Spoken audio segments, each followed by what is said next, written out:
Assalamualaikum warahmatullahi wabarakatuh. Nan lun Mardiana, umur lun 45 tahun. Alamat lun Cot Malim, Kecamatan Blambintang, Kabupaten Aceh Besar. Dia kan hana toilet, jadi wak motor je lautan. Na bui-bui na ate lautan lah tengah-tengah malam. Kadang-kadang kan hana dente tanyo kan. Dalamnya mesti tanyo kabur usaha apa-apa lagi awak puskesmas naik beritem mesti kebersihan tanyo. Jadi bacuk kan. Jadi inho kak mesti kak berusaha. Nak minta rezeki bacuk-bacuk sampai kasih kak pergi WC. Jadi inho kan nyaman bacuk. Alhamdulillah hanik kan nyaman inho. Kasih kak berusaha. Nama saya Yusniati. Jabatan saya sanitarian ahli media. Bekerja di Puskesmas Blambintang. Kita juga itu melakukan pengawasan atau monitoring. Jadi monitoring itu kita lihat langsung. Misalnya nanti kan kita waktu lakukan pemicuan ini, kita kan buat perjanjian gitu kan. Misal kapan masyarakat itu akan berubah. Jadi misalnya ini kita buat bulan 6 misalnya buat pemicuan. Nanti dia berjanji akan berubah bulan 12, misalnya berapa bulan lagi kan lama tuh. Nanti kita monitoring, kita datang, nengok, kita lihat langsung apakah memang betul ada perubahan. Dari Puskesmas je program no lah. Teman-teman dalam kampung dia mana.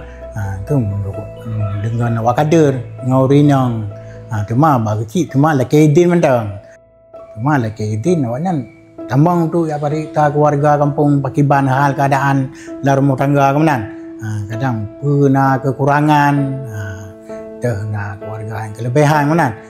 Tu na kekurangan keluarga mesti kadang lebih arahan, kadang kejuk bantuan, rupanya boleh bantu. Lagi bandara ke, nanti kejuk, anak kejuk dana, nanti kejuk dari material, mana, kejuk teman, kejuk apapun boleh lah.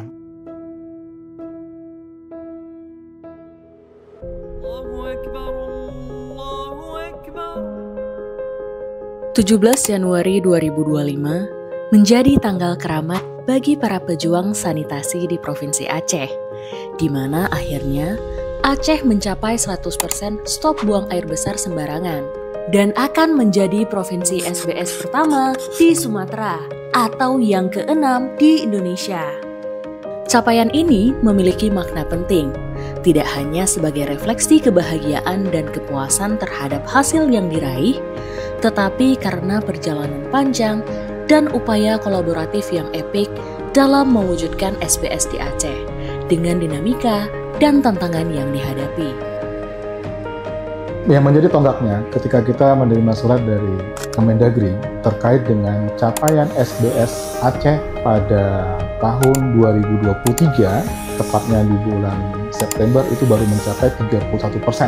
Saya melihat bahwa ini harus dilakukan sesuatu perubahan untuk melakukan capaian SBS sebagaimana target RPJM untuk dapat 100% di tahun 2024. Komitmen pimpinan kepala daerah dalam hal mencapai SBS di Provinsi Aceh khususnya ini menjadi penting.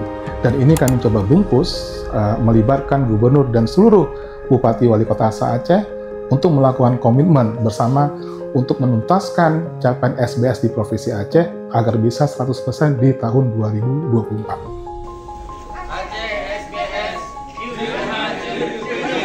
Setelah komitmen dibentuk, kita melakukan evaluasi secara berkala. Kita pantau setiap kabupaten kota, di tingkat kecamatan, di tingkat desa, di tingkat puskesmas. Itu kita pantau secara berkala, capaian-capaian SBS setelah bangun komitmen, kemudian tidak berhenti di situ. Kita melakukan advokasi di 4 klaster kabupaten kota se-Aceh untuk melakukan pendekatan secara persuasif di kabupaten kota, melihat di mana titik kendala mereka. Kita memberi tawar solusi, kemudian kita ikut terjun menyelesaikan permasalahan capaian SBS, dan itu merupakan langkah konkret yang kita lakukan di lapangan. Kemudian tidak berhenti di situ saja. Kita melakukan upaya pemantauan melalui grup klaster SBS Provinsi Aceh.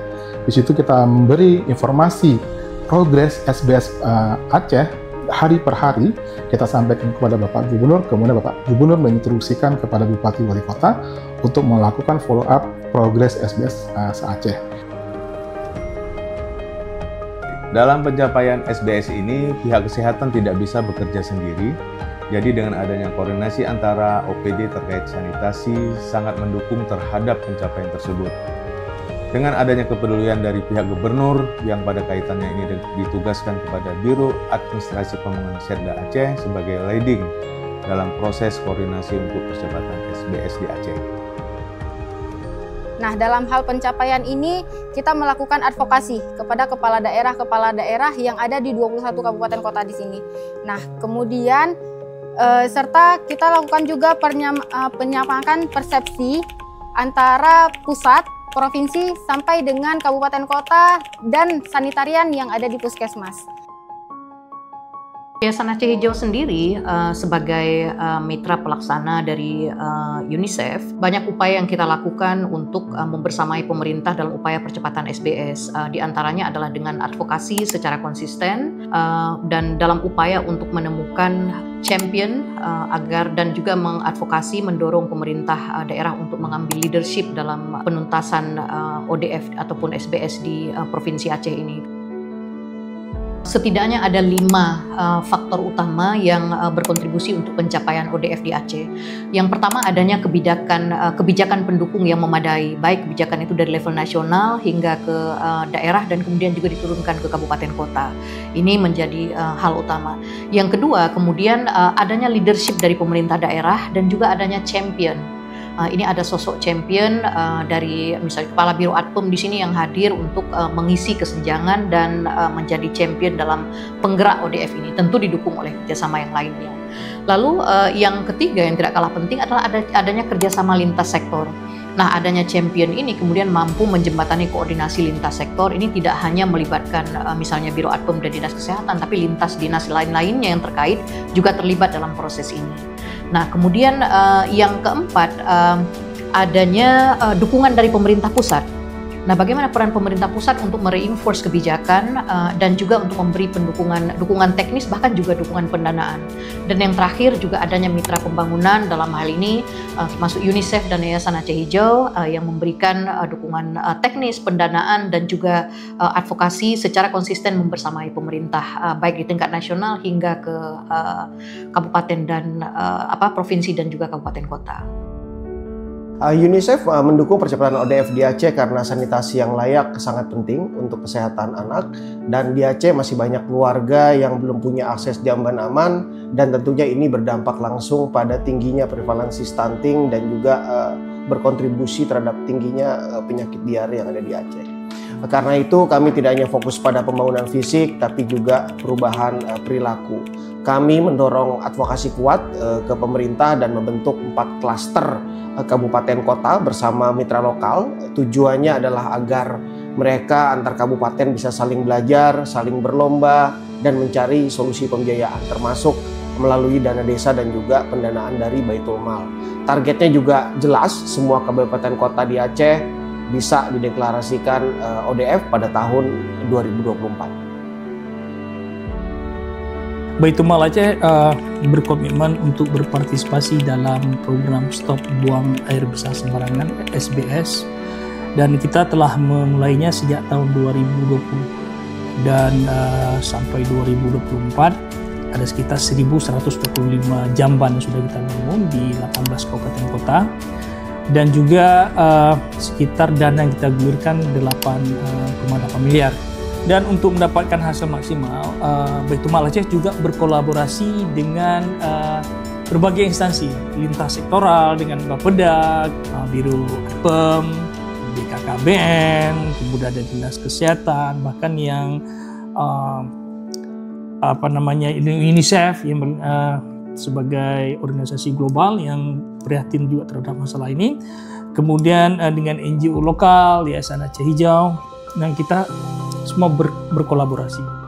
SBS adalah tonggak penting hasil kerja bersama dalam menjawab tantangan sanitasi di Aceh. Tapi ini bukanlah akhir, justru awal dari tanggung jawab yang baru. Menjaga keberlanjutan dan melangkah ke tahap berikutnya. Setelah SBS, terbitlah SMS. SMS bukan sekedar target teknis, tapi komitmen moral untuk memastikan anak-anak Aceh tumbuh tanpa ancaman sanitasi buruk. Dengan semangat yang lebih besar, mari kita bergerak bersama menuju Aceh yang lebih sehat untuk masa depan. Jet Hanjit Bujit.